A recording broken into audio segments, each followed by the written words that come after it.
Good morning, ladies and gentlemen. This is Aisha Shahi from the National Health Insurance Company Dhaman, and I am part of the disease management team. Thank you for joining us today in Back to School webinar. Our children went back to school several days ago. School can put pressure on children and parents. Getting ready for school requires more than shopping for school supplies. Caring for children's physical and mental health is an important part to start the academic year with a positive note. Dr. Mumtaz Meeran from Abu Dhabi Public Health Center will take us through this journey. On a side note, please note that you can send your questions through the Q&A chat box anytime during the presentation, and we will allocate 15 minutes at the end of the session to answer these questions. Without further ado, let me introduce our presenter for the day, Dr. Mumtaz Meeran, Senior Specialist from the Department of Health Promotion in the Abu Dhabi Public Health Center. Dr. Meeran has over 15 years of experience in public health, leading on a wide range of public health priorities in the UK and currently working in the Abu Dhabi Public Health Center. She has master's degree in public health from the London School of Hygiene and Tropical Medicine. Dr. Mumtaz, welcome. The floor is yours.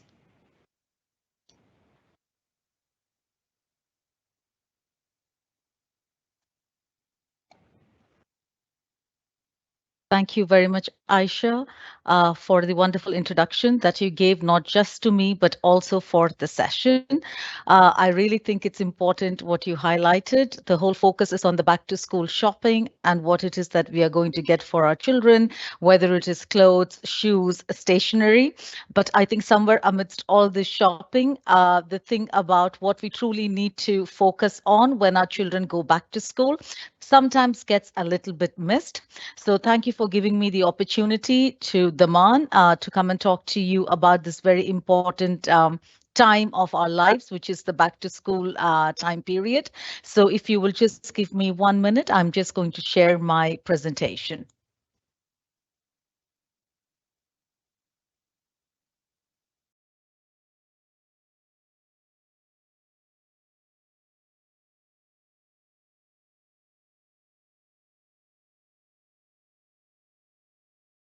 I hope you all can see my presentation. So let me get started. So as Aisha very kindly introduced me, I'm from the Abu Dhabi Public Health Center, and this is our Director General, His Excellency Matar Saeed Al Naomi, who is here. And Abu Dhabi Public Health Center was established in 2019, and as per the decree issued by His Highness Sheikh Khalifa bin Zayed, the then president of the UAE. Our vision is towards a healthy and safe society, and our mission is to enhance the health of the population of Abu Dhabi and ensure the safety of its employees through the implementation of integrated public health systems with the highest levels of innovation, excellence, and creativity. I am also incredibly proud to let you know that the Abu Dhabi Public Health Center is the first of its kind in the region and aims at the promotion of public health and preventative health concepts. So we are currently located in Masdar City at the Siemens building. Previously, we used to be near Mafraq Hospital, but we have moved about 3 or 4 months ago to our new premises.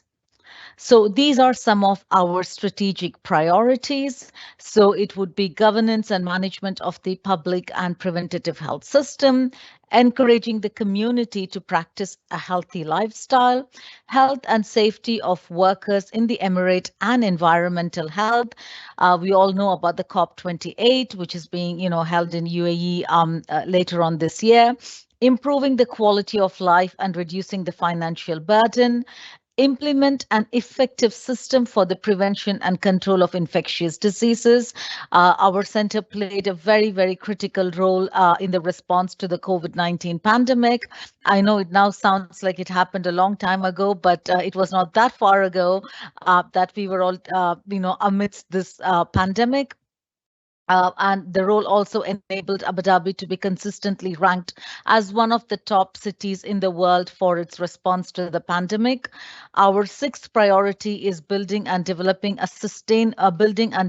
sustainable national capacities in public health, and finally, develop decision making with early warning, innovation, and artificial intelligence. So that was us in Abu Dhabi Public Health Center. Now back to today's presentation. So we will be speaking, giving a small introduction to Back to Health, which was already given very well by Aisha.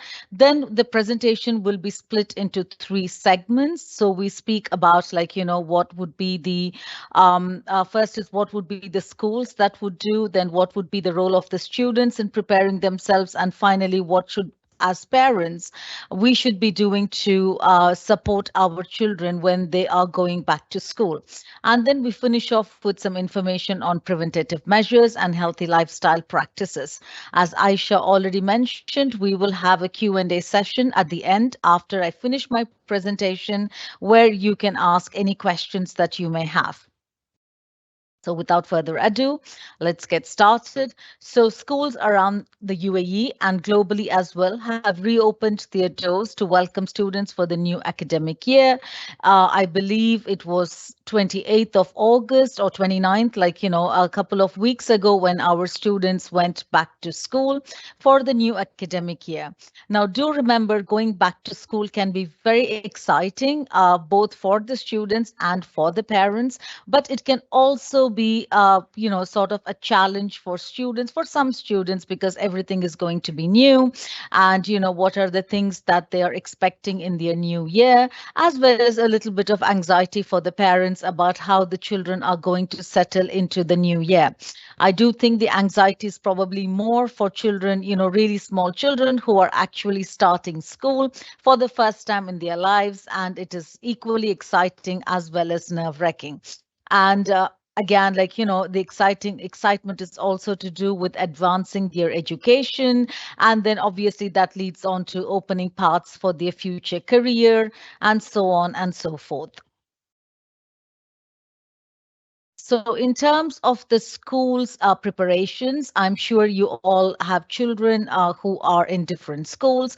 However, all the schools are governed by, certain governmental institutions that make sure that the schools in Abu Dhabi are fit for purpose. They are not just fit for purpose, that they do some amazing job and have some excellent facilities that can be seen some of the best facilities in the world for schooling that can be found in Abu Dhabi. So in terms of the school preparations, they basically provide a safe environment, and they will have procedures and protocols in place to ensure the health of the students. This would be through teaching students in the early stages, especially the kindergarten, once in kindergarten, the importance of adhering to precautionary measures and any preventative measures that they need to take in order to stay healthy and safe whilst they are at school and otherwise. They would be providing safe places for eating, drinking, for example, provision of a cafeteria for students, or supervision by a health and safety officer to check for the quality of food and to support and assist students with making sure that they get adequate nutrition during the day.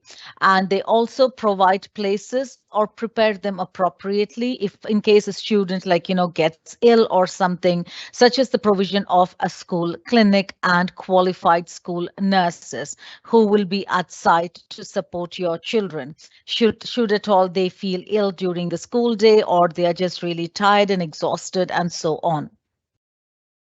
The school will also do a couple of more things, which is sterilize and disinfect the school and classrooms before the start of the new year. They provide a good hygiene, in terms of the restrooms and toilets, so that the children have a safe place to go. And they will also be providing places for, washing hands to ensure, as well as urging students the importance of washing hands and, using sanitizer as appropriately. Finally, the schools will also be informing the students regarding any emergency exits. What should the students be doing in terms of when there are any emergencies such as fire drills and so on and so forth, with the whole focus being the academic achievement of your children, their pastoral care, how they develop overall as individuals, and and the contributions that they will make to the society as they become adults, in addition to making sure that they are kept healthy and safe whilst they are in school, which will enable them to achieve all their and potentially your goals for your children. So in terms of the staff, so what are the things that the staff will be doing for the students? So, the staff will be like, providing psychological support to the students. So basically, this part is a bit linked with what the school does and what the staff does, basically what the school policies are through the staff. So schools will make available programs and sessions that are related to mental health support that will be necessary to better prepare the students for returning back to school. As I said, usually children have quite a significant summer break, around 6 to 8 weeks during that time. And there is some evidence that shows when children have, during the summer, some children do fall behind on their academic capabilities and achievements. Because if you think about it, they are spending a good 8 weeks, mostly not doing anything academia related, not academia related. And in terms of, so there would be some sort of an academic decline. So having said that, so there may be some students who feel really anxious about going back because they feel that they are not really prepared, or they are going to a higher class where they feel the subjects are going to be a lot harder for them, or they are moving schools, which means the whole environment of the school is going to change because they are no longer with their friends and not in a familiar environment. So there are multiple reasons, or something could have happened in the summer with the family, or there are a multitude of reasons why, like, children feel anxious about going back to school. And also the newness, change is hard for all of us to adapt. So they are going to a new place, new year, new class. So all of that would be a bit difficult for them, and schools will be making programs and sessions that will cater to these things. And then there are some schools, especially for the higher students, they also provide counseling services, which are completely confidential, and children can go and seek the support of the counselor as and when they need, although I do understand that it is voluntary. The schools also guide and assist students by, making sure the way that they teach them is quite easy, as well as, like, take advantage of this opportunity to teach them other skills, other life skills that they would need to learn in life, such as whether it is interpersonal skills, whether it is communication skills, whether it is negotiating with their friends, and so on and so forth. So teachers also should conduct participatory discussions and activities so that, like, they are able to identify children who need specialized support, or who just need, it's, when I say specialized support, I'm not speaking about special needs children, but even all of us, like, even children who are considered developmentally appropriate for their age and so on, even they may potentially need certain additional skills to cope with, such as anxiety or depression and so on. So schools will be providing them these information.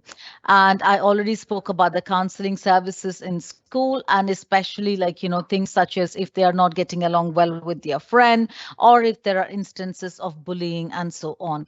Do remember, all schools have a very stringent and robust no bullying policy, and they would have their procedures and protocols, which you as parents would be aware of, in terms of what you need to do if you feel, or if your child tells you that they are being bullied, or it sometimes, as parents, we do not want to see the other side, which is that sometimes our child can be the bully. And I think it's important for us to keep an open mind in terms of when these things crop up.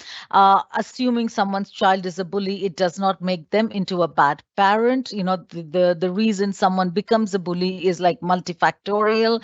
And I think the best way is to have an open mind and then to seek the support of the school and be guided by the school and the staff in terms of how to deal with these situations. And do believe me that, like, schools employ very well qualified teachers and support staff who will be able to assist you and your children in case of any issues that your child may face. So in terms of the students, so what are some of the things that we think that the students should be doing before they go to school? So some of the things that the student, most of these things that are highlighted here are applicable for students, but some aren't. The students can do that, but they need to be supported by the parents in order for them to do. So students should be ready for school from all aspects. So what do we mean by that? The first thing is that developing healthy sleep habits. So I do know we're having this talk about a week or so after schools have started, but ideally a week or before they return to school, children should be getting into the habit of, getting into and, organizing their bedtime. So they get into a routine of going to bedtime early. During the summer break, obviously, like, many children would not have had any rules because, they're either on holiday. That's the opportunity that they get to go out and, like, enjoy some freedom and so on. But it is worthwhile that a week or two before they start going back to school, they start to get into some sort of a routine for their bedtime. Do think of consistent bedtime routines, that will help to calm them down. So when we say consistent bedtime routines, for all children, because they're quite active during the day, and then they do have, like, a lot of energy, and sometimes they may be too tired and so on to go into a good sleep. So just make sure that, like, your child has some sort of a consistent bedtime routine that will help them unwind from the day and then allow them to calm down before they go to sleep. So this could, this could include things like having a bath, it could be a storytelling session, it could be, some sort of quiet relaxing play with them, whatever it is that works for you and your child. And most importantly, turning off electronic gadgets at an agreeable and acceptable time, and not having those gadgets until the child goes to bed. There is a lot of study, there is a lot of evidence that shows about how being mentally engaging with electronic gadgets, with our phones, whether it is playing games, whatever it is that we do, or watching videos, that, keeping our brains engaged for until that time we go to bed will not let us have a peaceful good night's sleep, as well as the UV light that gets the blue light, apologies, that gets irradiated from our phone screens also has an impact on how well and restful we sleep. And whilst sleep is really important for all of us, regardless of our age, because, a good night's sleep, makes everything better the next day. It allows us to concentrate better, it is better for our cognition, it is better for our well-being. This becomes even more important for children, because when they do wake up the next day and they go to school, they are there for 6 to 8 hours in a day, or some, slightly shorter, longer, but approximately, 5 to 8 hours in a day. And, during which time they are doing a lot of work, focusing, having to pay attention, concentrating in lessons. They have to get information. They're doing active learning, so I think it's even more important for them to go to school after having a good night's sleep and rest, because that's what is going to allow them to flourish and to do better in their academic achievements. So that's one thing. The second thing students should be focusing on is staying organized. Now, organization is a life skill. I do believe, what they learn when they're young is what probably is going to carry on with them as they grow older. So staying organized is extremely important, because being prepared for what is going to happen by staying organized will enable students to feel more in control of the situation, especially when they're going through multiple other changes. So things like setting a task list or a schedule for the organization of the school day, the night before, making sure that their uniforms are ready, keeping all the supplies and information handy will really help them, especially before they start at the start of the school, because their classes may be different. There may be a change in how the lessons are being taught. There may be new information on where they have to go for certain things, what time is their PE, where do they have to go and have their lunch, and so on. So it would be really useful as parents if we can support the children in staying organized, making sure that they have all the information with them. So when they go to school, that they feel in control and they feel that they're able to take on anything that may come their way. The other thing is in terms of establishing good study habits. Again, setting a routine of when and where the homework will be done, separate, agreeing with your child, like, what time will they do their homework, having a separate and quiet space for them to study and do their homework with no distractions. Because we do know sometimes as adults, when people come back home, like, it's like, okay, they've got, lots of things to do, and then they want to have the TV on, or they would like to, like, do other stuff, and the child may get distracted by all the other things that are happening in the household without them having some time, a quiet space and time for them to focus on their studying. So it's really important. We do appreciate that, there are different circumstances, and people, it may not be possible for everyone to have this segregated study space and so on. However, it's important for children to set aside wherever they are, that there is a quiet space where they can focus and study without any distraction. Daily reading. Reading has been associated with multiple benefits, academia and beyond. So it's really important that students get into the habit of reading every single day, which will help them to improve their vocabulary, their understanding, their perception of the world, improving their imagination, and so on and so forth. And then obviously students, when they're motivated to study, be optimistic about the future, about the school, and about what the next day is going to bring for them. Now, when we speak about the back to school readiness, we already briefly touched upon sleep, which is linked with health. But I do want to speak about, like, health, especially in a separate slide.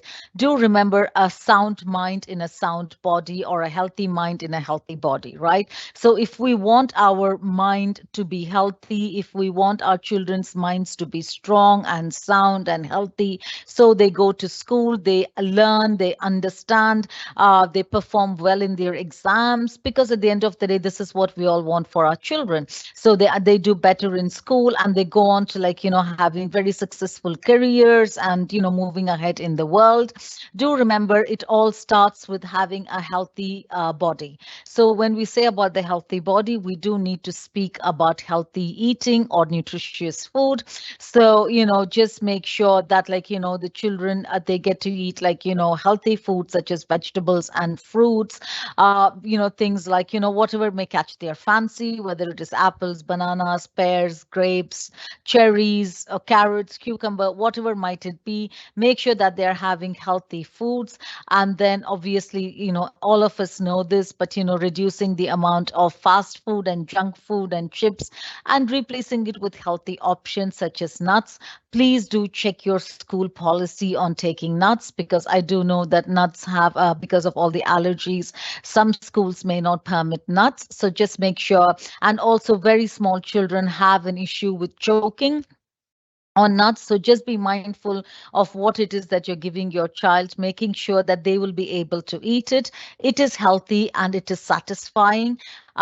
And it is not like junk or fast food. Then again, replace soft drinks or fizzy drinks, like, with water, because water is probably the best drink that we all can have. Obviously, like, along with water, people like to drink different things, especially it is still quite hot. So, healthy drinks that can have a positive effect on their health.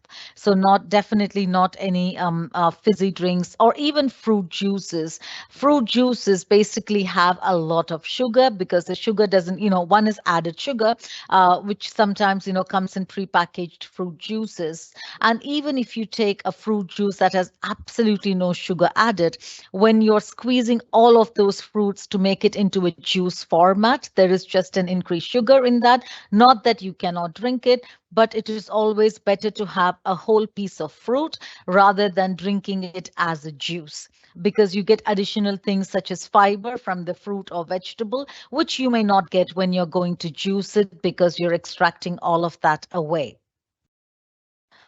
Again, the other aspect of health, we already spoke about sleep, we spoke about nutrition. Now we do need to speak about physical activity. Now, physical activity is the traction or the importance of physical activity is gaining momentum more and more with every single passing year.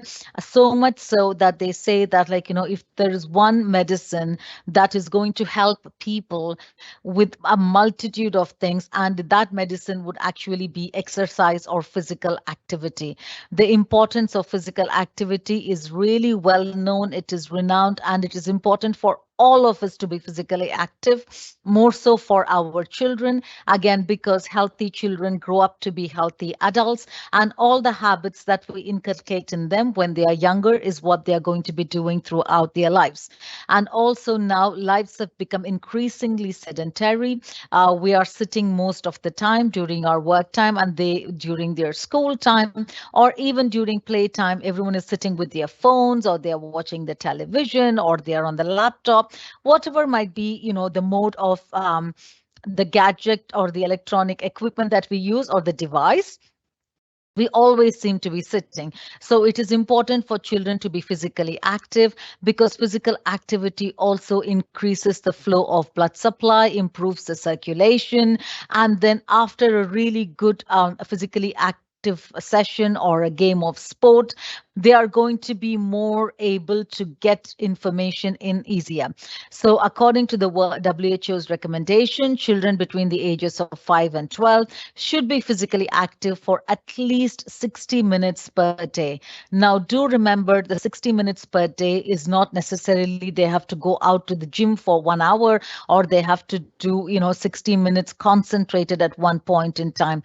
It can be split into different bits throughout the day, and it can include any form of physical activity. It could be active play, it could be jumping on the trampoline, it could be bicycling, it could be running, it could be, doing, playing a sport, whatever is it that works for your child. But it is really important that they are physically active for at least 60 minutes a day. And also, as parents, we can act as role models for our children. So some of the things that we can do with our children is do something active as a family. So that means our children also see us, and it's not a lot of the times people think that family time means that they go to the cinema together, or they go to the mall together, or they go, whatever it is that they do as a family and works for them. As a family, people can play a sport together. That is also spending time with family. As a family, people, families can get young children involved, and keeping in mind the safety and the precautions, they can cook a healthy meal together. Again, that is family time, and that is spending time with family. And there is also a lot of evidence about families sitting together for a meal and enjoying their meal, because what we very sadly see nowadays is people are sitting, and they're eating in front of the television, or when they're eating, everybody is looking into their phone. And this has also been linked with increased levels of obesity, because when you're not focusing on what you're eating and you're watching the television or looking into your phone as you eat, you probably can be eating more calories, or what you're not really aware of what you're eating, and you could potentially eat more than what your body requires. So, these are some of the things that we can do to support our children. And I already spoke about the sedentary behavior, which is reducing the time they sit in front of the television or in the computer. Because in addition to physical activity and sedentariness, it also causes, puts unnecessary strain on our eyes. So it is important to give a break. I know this is a bit of difficult situation, because many times what happens is, even in school, the work that's given to them is all focused on them using their devices. And then on one side we tell them, okay, you cannot use your device, and on the other side everything that they have to do is on a device. So it is a tricky catch 22 situation. But what we mean is that to try and reduce, so when they have to use their device, when they are doing their schoolwork, or when they are doing anything important, related, where they need to use their device, even if it is playing games, or even if it is like watching something, let them do that. It is not a no, but it is about reducing the time. So much that, like, the phone or sitting in front of the television does not become their only source of entertainment, which is what sadly it has become for many people. In terms of the parents, so most of the things that I spoke earlier, even though it focused on school or on students, there is a little bit of an overlap with what we as parents can do to support the children. But these are some of the things as parents, specifically focusing on parents. So some of the things could be making the first day at school easier for them, because if they have a really good experience on day one, it is likely that, if we do something and we have a great experience, then the chances are we look forward to doing it again. So making the first day of school easier for them. So things like, making sure they know what to expect when they go to school, informing them that even their teachers will be accommodating, because even the teacher knows that the child is going to be anxious on day one. Sort of simple things like that, making sure everything is organized the night before. They know how to find their way around the school. So if we do prepare those simple things before, then I think it makes the first day of school easier for them. Please make sure and maintain from your side the personal hygiene of your children, and also teach them, encourage them, educate them to maintain it when they are there, because it is really important. We already spoke about good sleeping habits, and also, in terms of, think about, like, safe traveling to and from school. I know many students, they take the school bus, and then students that get dropped off, but whichever way that works, and whichever way the students use, dependent on their age as well, just to make sure that they know safety measures on what they have to follow. So if they do take the school bus, to follow the instructions of the driver, to look both ways if they have to cross the road, that make sure that they are wearing the seat belts, they are in the right car seat if they are traveling by car, age appropriate ones, and so on. We spoke about healthy eating in terms of the importance of healthy eating and what they need to take to school. But do remember, a healthy, nutritious breakfast sets them up for the day, because they are going to go into school and they are going to need a lot of energy for them to focus and listen and understand and play with their friends and so on.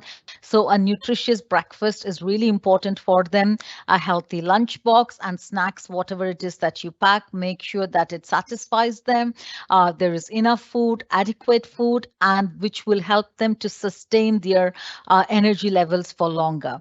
The fast foods or high sugary snacks, sometimes what happens is they give this instant boost of energy followed by a crash. And then, when that crash happens, you want to have more sugary food because you want to have that high. So, it is an never ending cycle of highs and lows. So it is important to give them good quality, nutritious snacks, and, things that don't contain a lot of preservatives, and not highly processed food, and healthy beverages. Also, I think it's really important for parents to sort of have a chat with their children about any sort of risks or issues that they may face in the school, or they may get exposed to, and how to deal with them. As I said in one of my previous slides, being better prepared is half the battle won. So if we are already able to have those sort of conversations with our children and prepare them for what they may be exposed to, I think it is a good idea. A lot of the time as parents, we don't want to tell our children things because we think that, um, we are introducing certain concepts to them or talking to them about things, and there is no need for that. But as long as it is age appropriate, and as long as these are things that you think that your child may get exposed to, I mean, you as a parent know your child and the surrounding better than anybody else. So if you think that that can help them, it really helps if you can prepare them in advance by speaking to them. Again, encouraging your children to always, always, always come and speak to you or the school counselor with any issues that they may be facing. And I do think parents, children sometimes feel a little bit scared or worried about speaking to their parents because of what the responses that they may get from the parents. So, they tend to hide rather than tell things. But at the end of the day, it is important to remember that they are children. They are going to make mistakes as they grow older. And it is up to us as parents to make sure we encourage them to share anything with us so that we can guide them in the appropriate manner and in the right manner. Or, as I said, they always have school counselors available for them to go and speak. And as parents, again, I know most of the parents, I don't want to generalize, but most of the parents focus a lot on academic results and academic achievements, because obviously, as parents, you want your child to do well. You're worried for your child. You want your child to go and become this successful, citizen, this capable human being, and so on and so forth. But I think a lot of the times parents focus so much on the academic achievements and grades and so on of children that they don't really focus on the mental health and well-being of a child. And I think it's really important we take a more holistic approach and we focus on the overall well-being of a child. So something like a team around the child. So the school basically would operate like a team around the child. And I think all of us, including parents and the ancillary staff and the community, we all can work as a team around the child and take a more holistic approach and make sure that they are able to achieve well academically, that they flourish as healthy human beings and citizens, and they are able to go on and do great things in life, and that we focus on the mental health and well-being as well, and not just on academic achievements. We spoke about all the preparations, and then, in terms of the preventative measures, now we do know that, there are these were some of the preventative measures that were implemented during COVID-19, and thank God we are not no longer in COVID-19. However, we do prevention and protection is not just for COVID-19, right? I mean, there are certain things, we do have the odd flu, we do, or children, once they start going back to school, because, they all come back home with, catching different viruses and bacteria and so on. So it is quite important that you follow the preventative measures regardless. So first thing is vaccinated. Make sure your children have received all the vaccinations as per their age and the UAE schedule. If you do have any concerns, you can always speak to your school nurse, or I do believe your school nurse will be in touch with you if your child is lagging behind on any vaccination. So it is quite important to make sure that your child has received all the appropriate vaccinations. And then if they are feeling unwell, or if you feel that they have a catch or a cold, in terms of they can potentially wear a mask, coughing, or teach them to cough or sneeze in their elbows if they are coughing or sneezing. Hand hygiene is always important. There is never a time in life when hand hygiene is not important. So teach them the right way to wash their hands, and to make sure they wash their hands, especially before they are eating, after they have used the restroom, and when they've and so on. And then in terms of ventilation, it is always a good idea to keep the windows open to allow for air circulation and the flow of fresh air. So these are some of the preventative measures. And finally, healthy lifestyle practices. I think this is for all of us, for children and for adults. And we cannot, from a health promotion perspective, we probably cannot not do a webinar and not speak about healthy lifestyle practices, because it is important for all of us. And as I said before, I think it is important that we act as role models for our children, because there is a saying that children don't do as they are told, they do as they see, or something like that. Sorry, maybe I've said the saying wrong, but the translation is basically, you can tell your child to do something and they will not do it, but if they see you doing it, they're automatically going to do it, because you are demonstrating the behavior to them.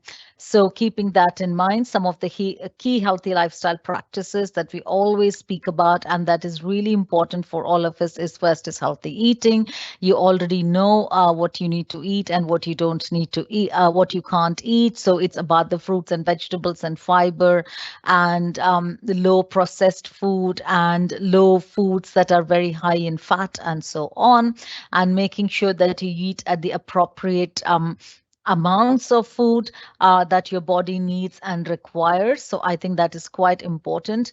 Then obviously physical activity. Physical activity is important for multitude of things, for keeping your weight in check along with healthy eating, for making sure that like your bones are strengthening your muscles, strengthening your uh, sorry, apologies, strengthening your muscles. And then physical activity also is very important for maintaining your mental health and well-being, because when you are physically active, your body produces all these really feel-good hormones and endorphins that will really clear your mind and make you feel really good.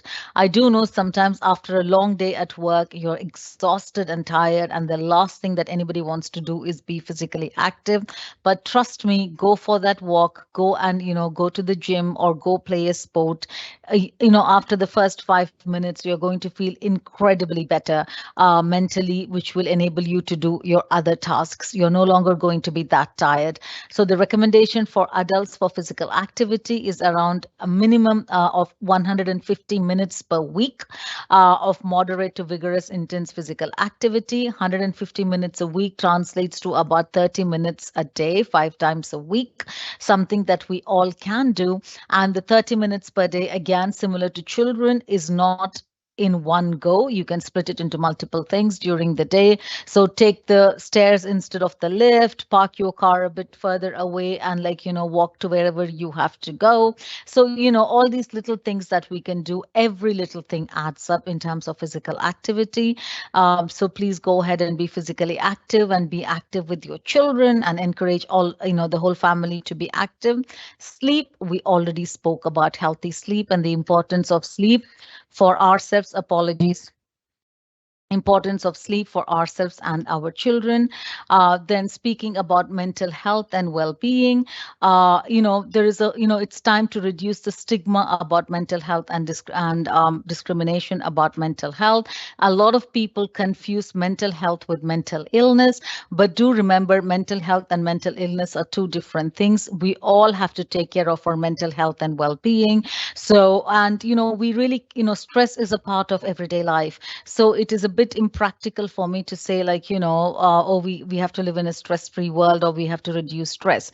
But, although we cannot do that, what we can do is change the way in which we react or act to stress.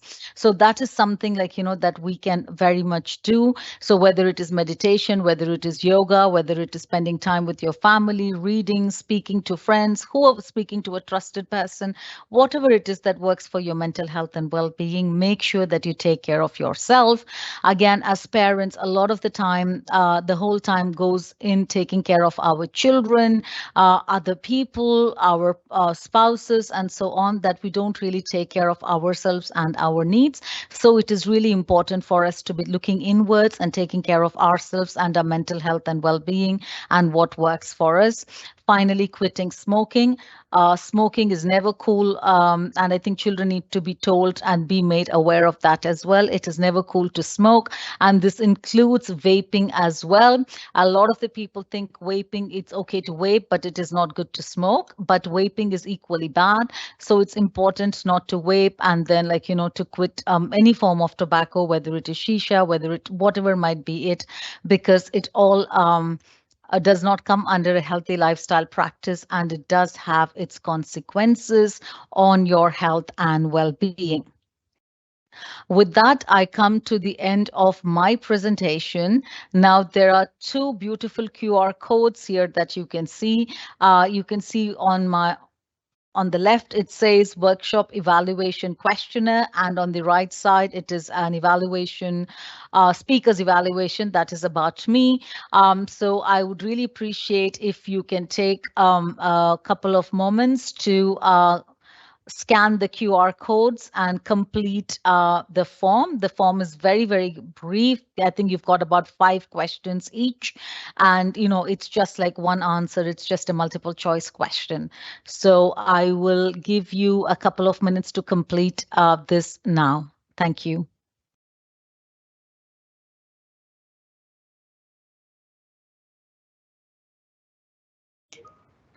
Thank you, Doctor. We will give the audience a moment, just a moment, to scan the barcode and answer the questions. Thank you, Aisha.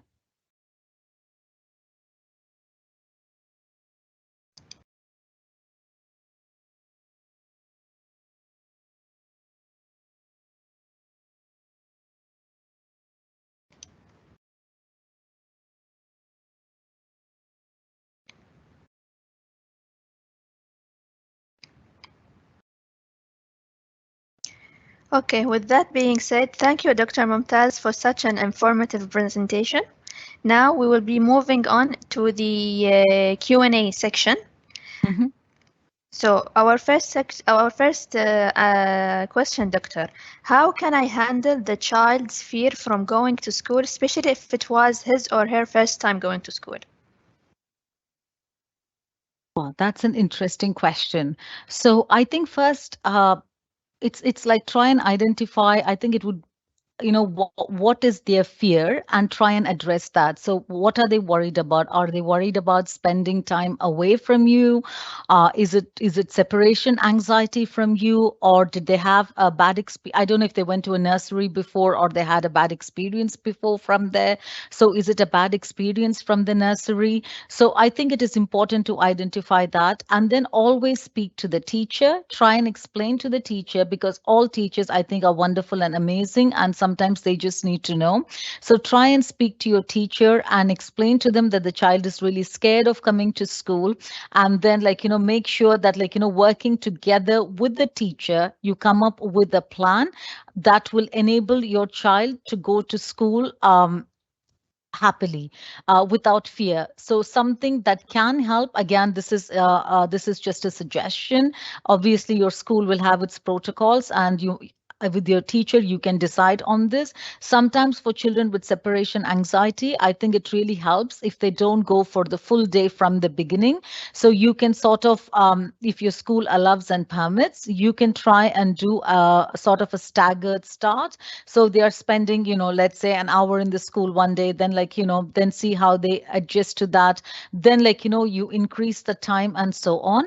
But definitely try and speak with the teacher, with the school, to see how you can support your child. And at home, you can probably speak to your child, but forcing your child will never work. And I think it is tricky, but it is doable. Try and speak to them, try and ascertain what was the cause of the fear, and then address it accordingly.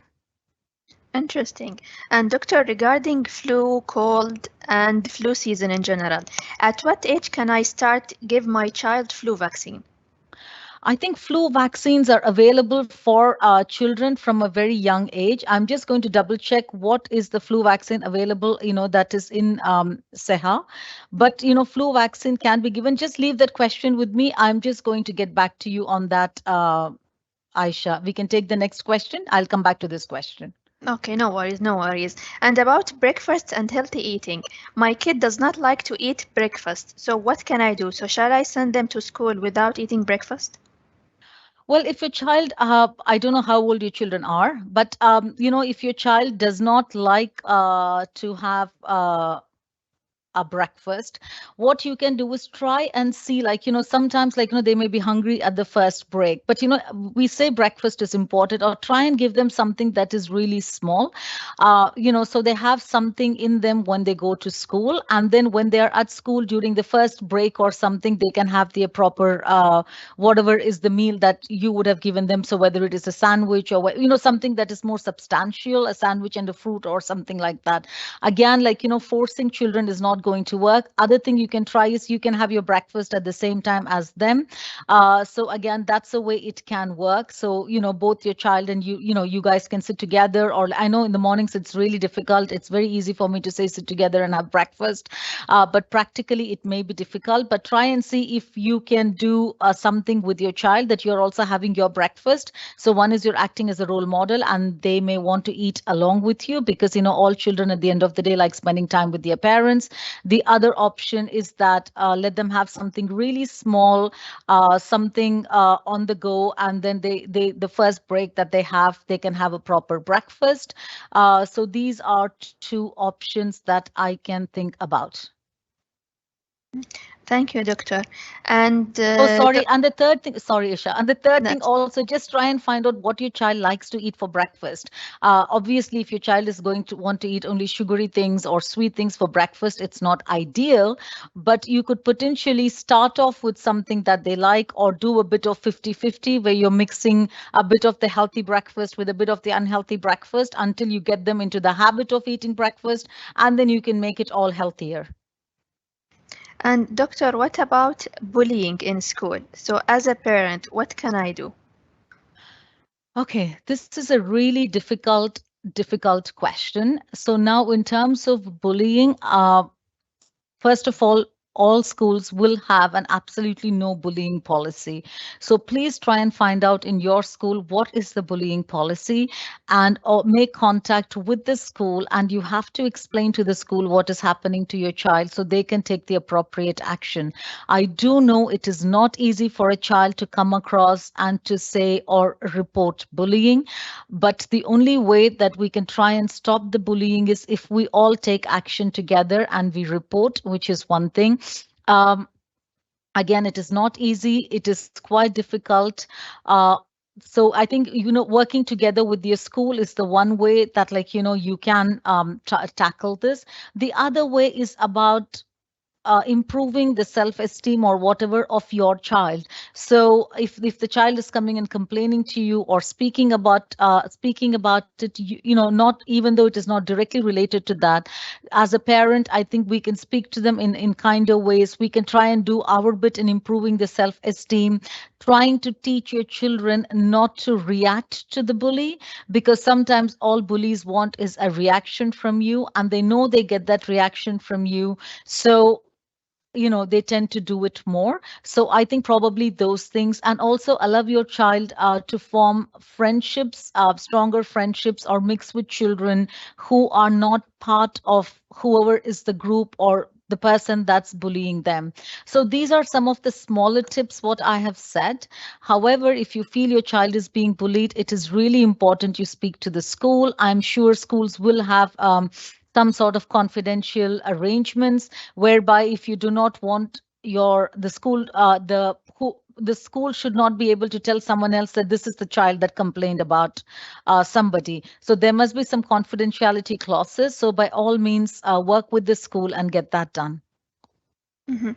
And doctor, regarding sleeping, so for a 4 years child, if the child tired after school time and took a nap, how long it could be and how many hours should they sleep? See, I think it is, for every age group, there is a different, sorry, I'm just going to close this. Just give me a second. Apologies.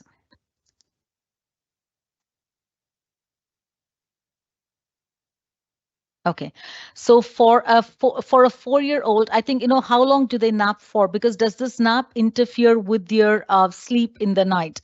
I think that is something you need to focus on. Sometimes, like, when naps are important, especially for someone that is like 4 years old, it may be a very, very tiring day.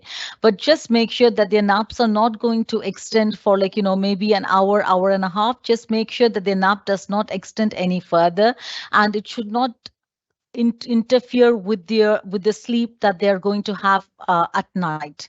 So this is something that you need to be mindful about. But having a short nap is actually good for them, because it will help them feel more regenerated and less tired. And doctor, going back to the bullying issue, how about shy kids? How can I deal with this, as my son knows everything, but he feels shy to speak or tell? At home, he's very talkative. Is that about dealing with shy children or is that dealing with bullying? Sorry, Aisha, I didn't get the question. It's about bullying, yeah. Bullying a child. Okay, so the child feels very shy at school. Sorry. Yes, yes, yes, and he can't speak or tell if someone is bullying him, but at home he is very talkative. Okay, I think this is I don't know how old is the child, but I think sometimes what happens is there are a lot of children that we see. I think they are quite happy and talkative at home, but when they're outside, I think they are a little shy and they are a little worried and they are a little scared. I just think it is about encouraging them to speak up. I mean, it's not going to happen overnight. You cannot just tell your child today, "Oh, you're very shy," go and speak. It's not going to happen.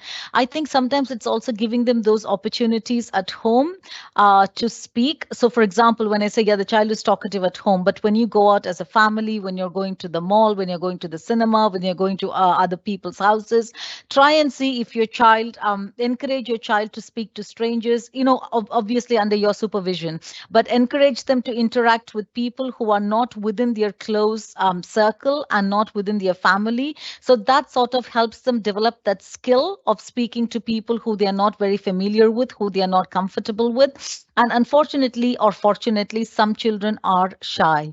I know we all want our children to be extroverts and we want them to engage with everybody and we want all of them to be these great speakers and thinkers and influencers. But some children are shy. And I think as they go through life and as they develop those skills, and as parents, you can definitely help them develop those skills, whether it is encouraging them to participate in school events, whether the school has any opportunities for them to participate in any programs or extracurricular activities. You can encourage them, and slowly, they will become better. But there are some people who remain shy, and I think that's the way they are. And I think it is okay. I don't think all of us can be extroverts. The world is made up of different kinds of people. And as long as we are happy with that and it is not making a huge impact on our lives, I think it is okay. But as parents, we can definitely encourage them through participation, through, doing certain skills, tips where they develop their speaking skills. Thank you, doctor, for tackling this issue. So, moving on, my child has type 1 diabetes. How can I ensure their safety at school? Okay. First of all, whoever is the question, I think that can be very, very, very challenging for you. So that's something I want to say. So if your child has type 1 diabetes, obviously the child has the school nurse or someone in the school is making sure that they are, the school nurse and the school will be aware that your child has type 1 diabetes. So I think that's a start. The second thing is that you need to tell your child, at any point in time, if they have any symptoms, however mild that they may be and whatsoever, make sure that they go and speak to the school nurse. And in collaboration, I'm sure you're working together with your doctor in terms of their diet and what they need to eat, the timings that they need to eat and so on. Make sure that your child follows that, and also inform the class teacher. I'm sure the class teacher is aware, but inform the class teacher so they can also support your child during the day in case that there is any any sort of not emergency, but any additional support that the child may need. Finally, make sure that the school knows if the doctor changes any sort of prescription or dosage or any change that that is there, make sure that the school is informed and they are well aware, so when the child is at school they can be taken care of. There are a lot of children with type 1 diabetes who go to school, who go on to have very healthy, safe, really good academic achievements and successful at school. So inshallah, I hope that will be your child as well. But just make sure that you keep the school, the teacher, and the community around the child informed. And also your child, you need to give your child that encouragement and that confidence that when they don't feel something is right, then it's the time for them to seek help. So if they feel their blood sugar level is going down and they need to eat something, they should be able to say that and do whatever it is that is required for them to do. Thank you, doctor. And for our last question for the day, if your child does not want to use the school toilet as it is at the end of the corridor and deserted, how can you encourage them to use when required? Okay. I like these questions. I think it's no, I think it's good. I think first things first. Okay, first is encourage your child to have a good let's say what's the word to use, like toilet habits. So for example, if that is like before leaving the house, before leaving for school in the morning, make sure that they have used the toilet, like they're comfortable before they leave the house. And again, the same way, when they come back from school, ensure like that when they come back from school, they go and they come back home and they use the toilet, whether they need it or whether they don't need it. I think it is good to set it as a practice. And obviously hand washing after toilet usage must be encouraged and enforced. Now, in terms of during the school time, I mean, the thing is it like, are they uncomfortable and they are not going because it is at the other end of the corridor? Can they then see during break times, when they do during break times, can they then go with a friend or someone else, like, who can walk along with the corridor with them, and they go and use the toilet? These are some of the things that you would need to work with them and try and see what would encourage them to use the toilet. But just make sure they use it when they need it, because holding on to it is not good for their, it's holding on is not good for them. It's not, they're going to be uncomfortable, and then it can also lead to other issues. So just make sure and encourage them, if they do have a friend with whom they can walk until the end of the corridor at break time where they can use the toilet, I think that would work really well. Thank you, Doctor. Actually, this was the last question. So going back to the flu vaccine question. The flu vaccine question, Aisha, I believe it can be given until, from the age of 6 months onwards, flu vaccine can be given. However, what I'm going to do is, after the seminar, I will share the SEHA report, or their, what is the current protocol. I will share that with you, and we can share it with everybody who is attending the session today. That's great. Thank you, Doctor, for such an informative presentation, really. Thank you very much. Thank you, Aisha. Thank you. Appreciate it. Thank you for having me. Thank you. Dear audience, this is the end of our webinar. Please take a moment to scan the code and answer the survey question. Your feedback and input are appreciated. If you wish to check the webinar's replay, please do check our YouTube channel, Dhaman Insurance, for the replay of the current webinar as well as previous webinars. Moreover, make sure to check our social media page and know the details of our next upcoming webinar, Effects of Smoking Awareness webinar, next week, inshallah. Ladies and gentlemen, thank you for joining us today, and special thanks again to Dr. Mumtaz. Stay safe and enjoy the rest of the day.